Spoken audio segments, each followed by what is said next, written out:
All right, now we head back out with Defoor Performance, where Kyle's going to talk to you about incorporating some blades with that CQB shooting. Take it away, Kyle. Hey, Kyle here. I'm in Pascagoula, Mississippi at the Pascagoula Police Department's training facility.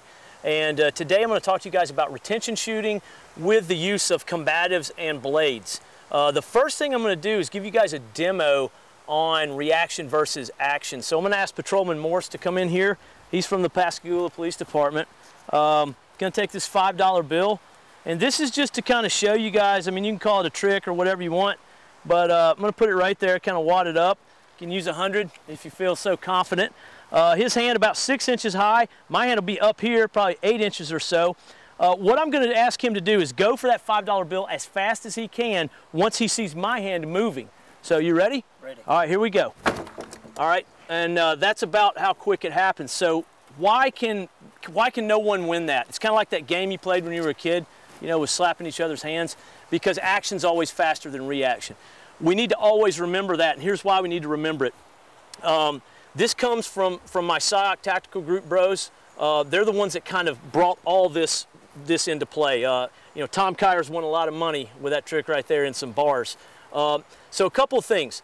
We always go first. That's the bottom line. Now, some people might say, well, you can't always go first. And I can't, but because of other tactics, staying inside someone's reactionary gap where they're not outside of me, I'll explain that more in a second, I can make up for if someone else goes first a little bit. Next thing I'm going to do, we're going to come up here. I'm going to show you why we like the blade so much. I got my timer right here. I'm going to turn it on, put it right here, and I'm going to be using a training blade. So this is a trainer that we make, and it's aluminum. It has a round tip. It's non-lethal.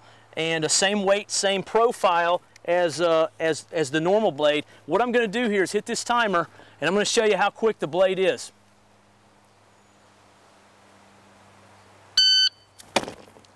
All right, a little bit slow, 0.80. All right, generally I'm about 0.60, so that's a little bit slow, but we're going to go with it because it's not perfect every time. Now what I'm going to do, I'm going to put this actually on my hip here. Now I'm going to go for a retention shot. So remember, 0.80 right there. All right, so now I'm going to go for a shot from retention.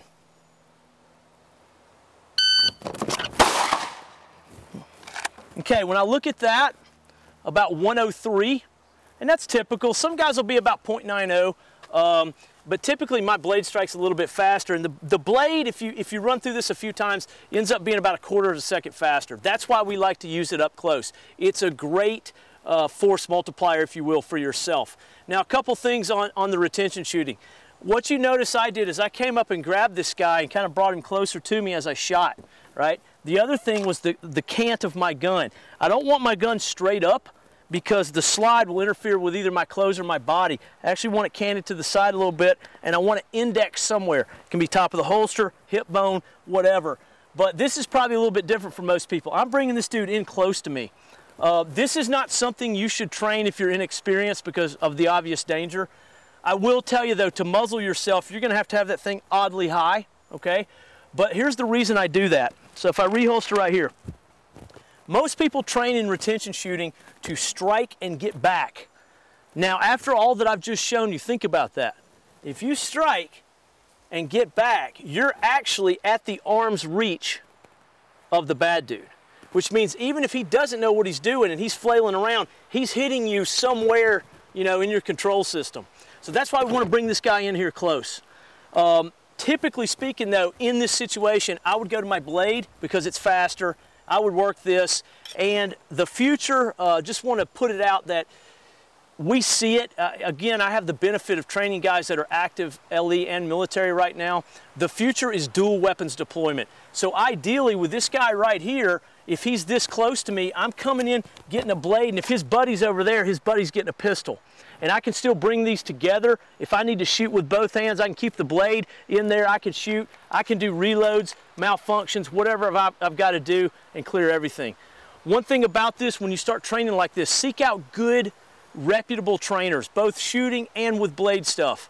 There's more weirdos in the blade industry than the gun industry, so make sure you choose wisely. The second thing is think about logical order of thought about how you're doing this. I'm going to reholster my pistol first because why? Because this is my close-in weapon, and then I'll reholster this second. So blades, combatives, retention shooting, There's a lot. We're opening up a big can here. It takes a lot to do, and it's something that you need to seek out good, reputable guys to work with, but it is a huge benefit, and trust me, it's the future of fighting with a pistol.